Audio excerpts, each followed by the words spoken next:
ou même qui c'est un réfugié, ou même qui c'est un immigrant, ou même qui a couru quitter pays ou pour aller chercher la vie meilleure de l'autre côté. Semble fort qu'on ait que, mesdames et messieurs, asile politique ou bien immigration, quitter pays ou pour aller chercher la vie dans l'autre pays, c'est droit ou qu'il y est. It is your right, comme un humain. Ou doit faire ça. Il est nécessaire, il naturel, il pas dégradant, il pas humiliant, il pas rien qui mal la donne. Ils sont réalité pour tout le monde qui vit sous la terre. Le plus souvent, il y a un bagage qui en pile monde toujours dit. Humain, pas illégal. Pas un humain sous la terre qui est illégal, le n'a parlé des affaires immigration. Ou pas illégal. Alors, dans le pays qu'on entre, il doit mettre des lois qui disent que nous pas voulons moun entrer en façon.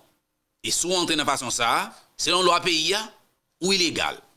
Mais généralement, naturellement, humain ou bien être vivant, il y a un droit pour chercher la vie de l'autre côté.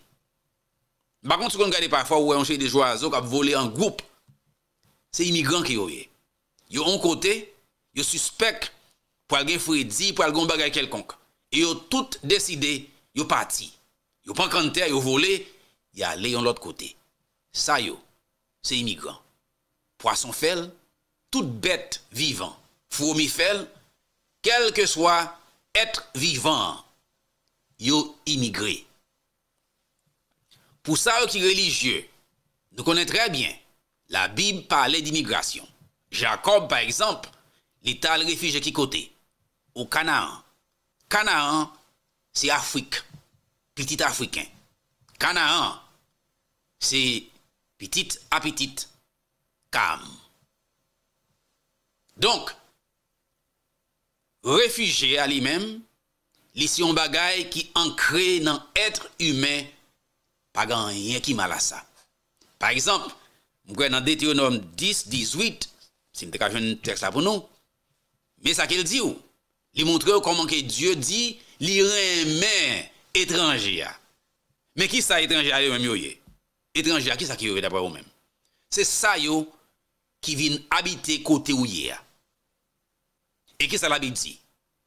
Il dit que ça qui réside parmi vous, foreigners, ça veut dire étrangers ça qui viennent la caillou, ba yo manger avec rad. Pour ou doit remet yo, ça qui foreigners. Parce que pour qui ça? Parce que ou même tout ou t'es étranger en Égypte. Égypte, c'est Afrique, la caillou, côté qui nous sorti, les noirs. Les Israélites, ils même tout, ils sont réfugiés. Nous songeons histoire ça, si nous voulons faire passer sur tout petit, côté que famille ça a des misère la caillou, ils pas capable de manger et ils décidé de pas descendre dans le pays Canaan, dans le pays Égypte, dans le pays africain pour y aller chercher une vie meilleure. Ça veut dire mesdames et messieurs, ou pas faire rien qui mal. Lorsqu'on réfugié ou seulement à exécuter ça tout être vivant doit faire ou parti ou aller chercher la vie meilleure. Ça veut dire pendant qu'on a parlé de bagages immigration, pas senti que oh regardez qui chambre qui te pays si pays te bon pas pour humiliation, non. It doesn't matter. Si ou pas quitter pour grand goût ou pas le quitter pour persécution. Gon façon ou pas le quitter quand même. Mais chaque pays établit des lois et des conditions pour entrer. Maintenant, nous allons parler de bagaille immigration ça encore. Nous allons continuer à parler des sujets ça parce qu'il est important. Et nous allons laisser répondre sur des questions qui posent. Now, bon, nous disons l'autre bagaille. Mesdames et messieurs, je n'ai pas besoin qu'on ait qui j'ai rencontré aux États-Unis. Côté prend canter, côté traverser bord de Mexique là, qu'on prend avion, qu'on vient avec un visa expiré, je n'ai pas besoin qu'on ait qui j'ai rencontré. Mais là, on entre dans le pays, ça. Yon nan objectif là, c'est qui gens qu'on pourra passer plus de temps ici, ou pas le travail pour bâtir la vie meilleure pour vous. Ça veut dire, ou pour un soldat, côté que, ou pour chercher connaître tout truc et tout petit bagage qui existait, qui est capable de rendre la vie ou vie plus facile. Qui gens, ou pour jouer un chemin pour venir légal, ou bien travail, pour capable faire bien pour tête ou avec famille.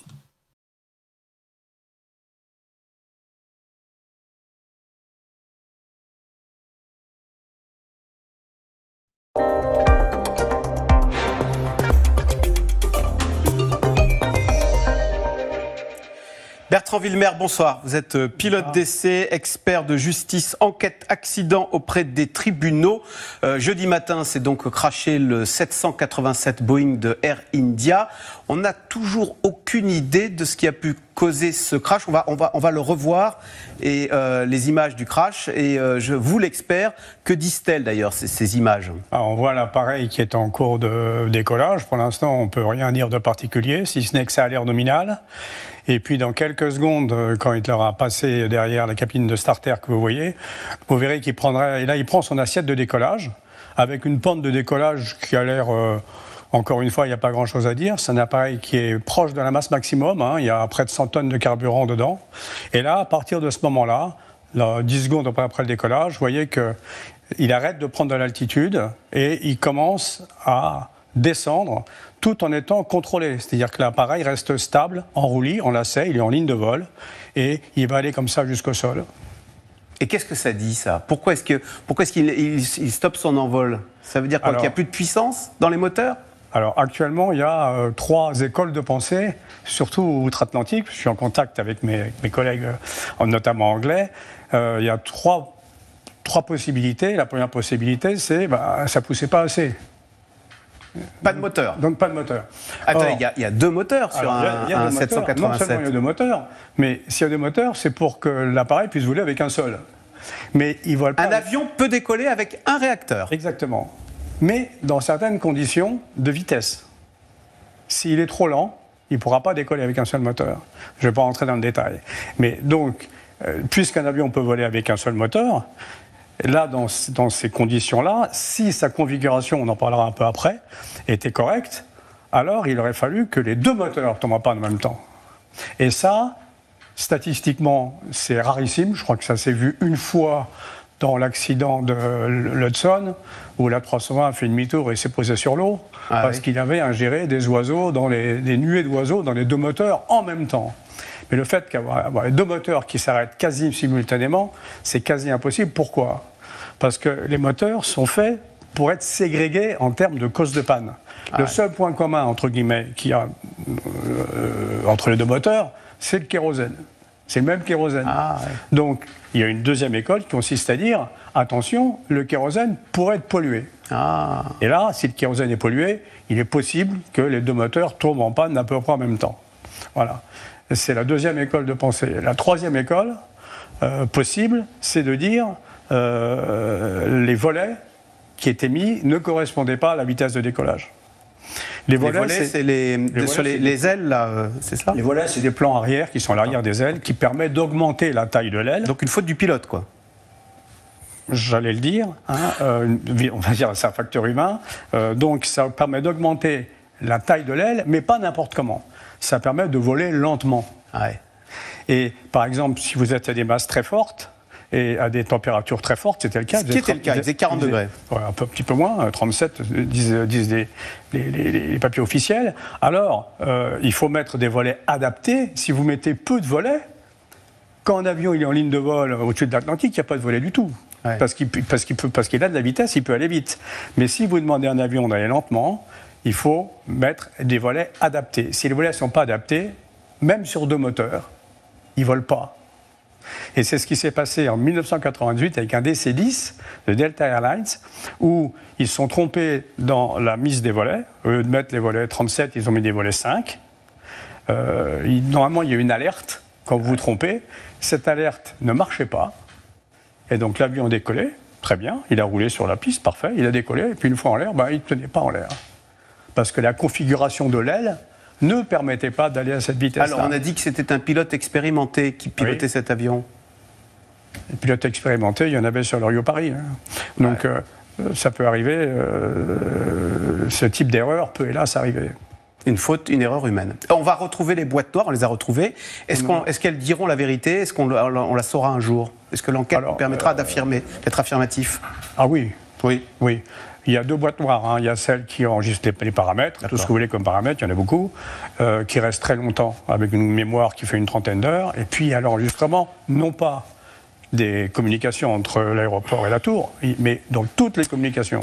Ça, c'est important. Bertrand Villemer, quand on a appris le crash d'un avion jeudi matin, je suis sûr que vous vous êtes dit, c'est quoi? C'est un Boeing ou un Airbus? Et vous vous êtes dit, encore une fois, un Boeing. N'est-ce pas? Je me suis posé la question, pour être tout à fait sincère avec vous, qu'est-ce que c'est comme type d'avion? Parce que c'est intéressant. C'est pas le maudit 737 MAX, c'est celui qui a eu des accidents en 2018 et de mortels pour défaut de conception. Hein. Alors, si vous voulez qu'on parle du 730 MAX... Non, mais disons, une fois de plus, c'est un Boeing. Est-ce que ça interroge ou est-ce que vraiment c'est la faute à pas de chance? À chaque fois qu'il y a un crash, fréquemment, ce sont des Boeing et jamais des Airbus. On focalise sur Boeing par nature. Mais les problèmes de qualité de Boeing, il y a eu des problèmes de qualité, y compris sur le 787. Le 787, quand il a été mis en service commercial en 2011, un an après, la flotte était clouée au sol parce que les avions de la compagnie aérienne japonaise avaient des batteries qui avaient explosé. C'est quand même pas rien, ça. Bon, c'est des batteries qui étaient plus légères, qui étaient révolutionnaires. Le problème, c'est qu'elle explosait. Quelques années plus tard, il y a quelques mois, la flotte a été arrêtée de vol parce que le siège pilote était mal verrouillé. Donc le pilote, il pouvait avancer ou reculer, ou monter ou descendre sans contrôler le siège. Donc c'est des choses qui sont mineures. Mais l'appareil a eu quelques problèmes de qualité. Le dernier en cours, c'est des problèmes de jonction de fuselage. Est-ce que tout cela va renforcer la phobie qu'ont certains de voler en avion et va rendre sacrée la place 11A? Pourquoi je parle de cette place 11A? C'est la place, on va la voir, la place du passager qui a miraculeusement réchappé à la mort et qui est, alors d'ailleurs qu'est-ce qu'il a? Il a réussi à sauter parce que la porte s'est ouverte avant que l'avion n'explose. Cette place 11A, elle est tout près d'une porte de secours. Ouais. Et cette porte de secours, lorsque le passager chanceux a repris ses esprits, elle s'est ouverte.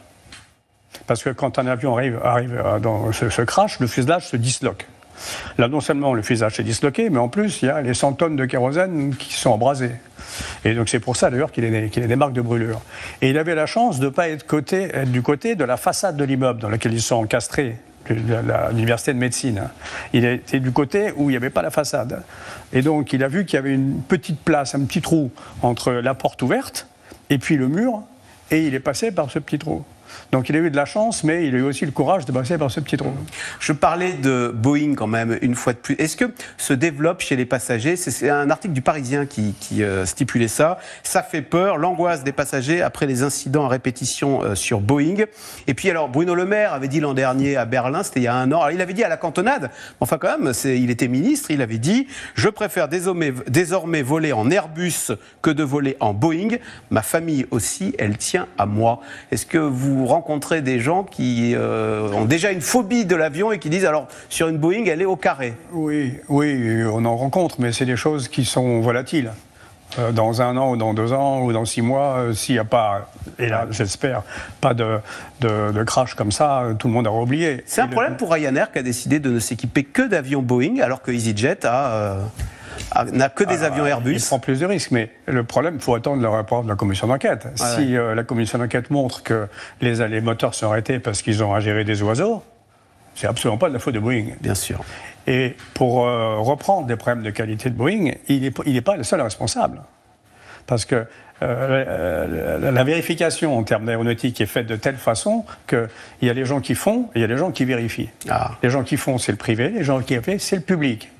C'est la FAA, l'autorité de tutelle. Et il vérifie tout. La conception, la réalisation, etc. Et si le 737 MAX a pu voler dans ces conditions où il a volé, c'est parce que l'autorité de tutelle n'a pas fait son travail. Pourquoi les normes et les réglementations qu'on reproche tant aux Européens, ils ont été mal contrôlés. Ils étaient mal contrôlés.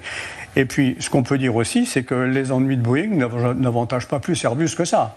Airbus, ils ont 8500 appareils en carnet de commande. Il a un carnet de commande prêt sur 10 ans.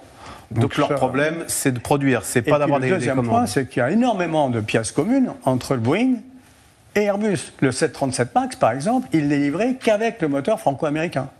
D'ailleurs, en l'occurrence, ce moteur, si les deux sont tombés en panne, c'est le fameux moteur franco-américain CFM. C'est du GE. Non, c'est General Electric, donc c'est un moteur américain. Ouais. Mais ça tombe mal quand même pour Boeing, en plein salon du Bourget, où il s'apprêtait à engranger des commandes, une fois de plus. Encore une fois, il faut attendre le résultat de la commission d'enquête. Moi, je pense, si vous voulez, sur 100 accidents aériens graves, avec mort, il y en a 85, 90, c'est une erreur humaine. Ah ouais. Il y a 3 causes possibles sur un accident.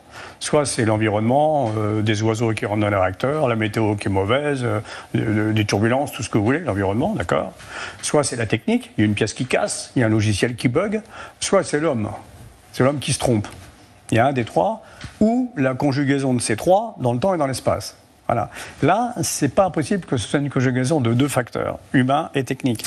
Et voilà, et on en saura plus avec l'expertise et l'enquête à partir des boîtes noires. Merci beaucoup Bertrand Villemer d'être venu nous exposer ce qu'on peut dire 48 heures après le crash de cet avion. Vous restez avec nous tout de suite, c'est dans l'air.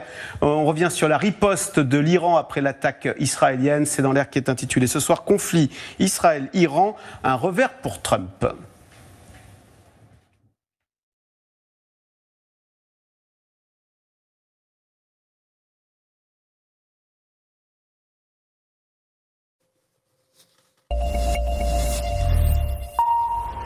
Bonjour Laura, on en parle parce que dans cet accident, un avionneur est concerné, c'est Boeing, et cela va évidemment avoir des conséquences sur ce constructeur. Ça en a déjà, vu qu'il y a une chute à Wall Street. L'action de Boeing est en baisse de 4,5% en ce moment.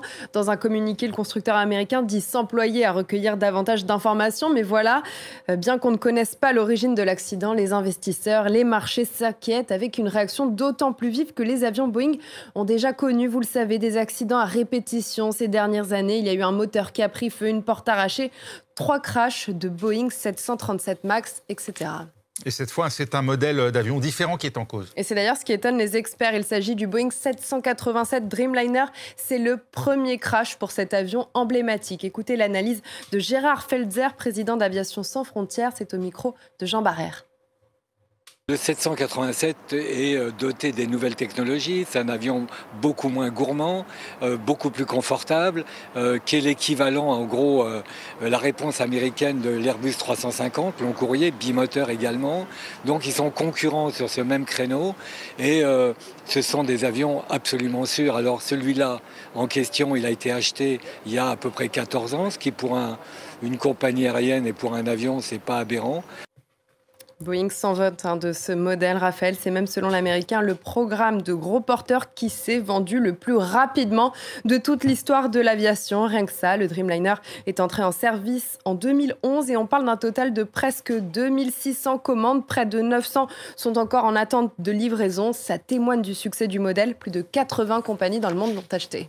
Alors que l'entreprise tentait de remonter la pente, voilà donc la série noire qui se poursuit pour Boeing. Oui, remonter la pente, c'est l'objectif du nouveau directeur général Kelly Ortberg, nommé en août, rétablir la confiance dans Boeing, accélérer la production pour enrayer la chute. C'est une mission pas impossible, mais très compliquée, on l'a vu, d'autant plus que l'an dernier, le groupe a enregistré une perte colossale de presque 12 milliards de dollars, le pire résultat depuis 2020, après le Covid.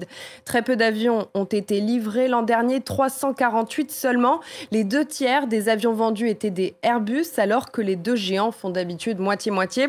L'année 2025 ne risque donc pas de s'améliorer. Il y a ce crash, mais il y a aussi les tensions géopolitiques entre Washington et Pékin. Boeing n'a livré aucun avion en Chine le mois dernier, ça n'augure rien de bon. Et ce crash n'est pas qu'un coup dur pour Boeing, ça l'est aussi pour la compagnie Air India. Oui, il pourrait mettre Air India dans le rouge, l'ancienne compagnie nationale qui a été rachetée par le conglomérat indien Tata en 2022. Tata qui a depuis investi dans Air India en commandant de nouveaux appareils, 570 avions commandés en 2 ans. C'est beaucoup, sachant que la compagnie n'a que 190 avions actuellement. Dans le passé, il faut le dire, plusieurs compagnies ont mis la clé sous la porte après des crashs. Il y a eu notamment Caribbean Airlines après un crash crash en 2005. Déjà parce qu'il faut payer des dédommagements aux familles des passagers. Ensuite parce que les clients ne veulent plus emprunter les avions d'une compagnie réputée peu sûre. Souvenez-vous de Malaysia Airlines touchée par la disparition du MH370. C'était en mars 2014. 4 mois après, un autre avion de la compagnie, le MH17, a été abattu au-dessus de l'Ukraine. Les réservations ont chuté d'un tiers au cours des semaines qui ont suivi et Malaysia Airlines a mis bien du temps à s'en remettre. Et quelles conséquences sur le secteur aérien en Inde plus largement? Il faut revenir dessus parce que le Premier ministre Narendra Modi est très ambitieux en la matière. Il a fait du développement de l'aérien une priorité depuis son arrivée au pouvoir en 2014. Il a lancé des plans à tout va pour renforcer les liaisons aériennes. Il a déclaré vouloir rendre l'avion accessible au plus grand nombre, à donc 1,4 milliard d'Indiens. On pourrait penser que ce crash pourrait réfréner les plans de certains Indiens justement, mais selon Gérard Fetzer d'Aviation Sans Frontières, ça n'aura pas de conséquences à plus long terme. Écoutez. Là, l'histoire dit qu'on va toujours plus haut, plus vite, plus nombreux. Et donc, il n'est pas du tout anormal que l'Inde soit l'un des principaux acheteurs de nouveaux avions. D'ailleurs, on voit, ils viennent de faire l'acquisition de plus de 350 Airbus et 250 Boeing. Ils jouent sur plusieurs marchés pour ne pas mettre les œufs dans le même panier, si j'ose dire. Non, ça ne remet pas en cause la progression fulgurante de l'Inde dans ce domaine. Il faut préciser que l'Inde est un marché très porteur pour l'aérien. C'est actuellement le 4e marché mondial. Ce crash n'aidera donc pas dans un premier temps, mais selon les prévisions, l'Inde deviendra d'ici 10 ans le 3e marché mondial. Merci.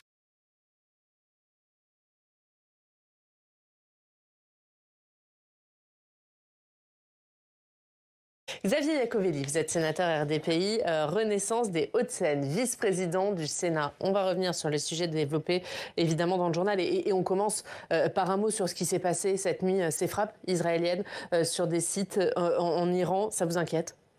Forcément, c'est inquiétant. C'est inquiétant quand une grande puissance comme Israël touche une puissance qui se prépare à être une puissance nucléaire comme l'Iran, avec effectivement dans un monde instable comme on peut l'avoir avec d'un côté Poutine, de l'autre côté Trump.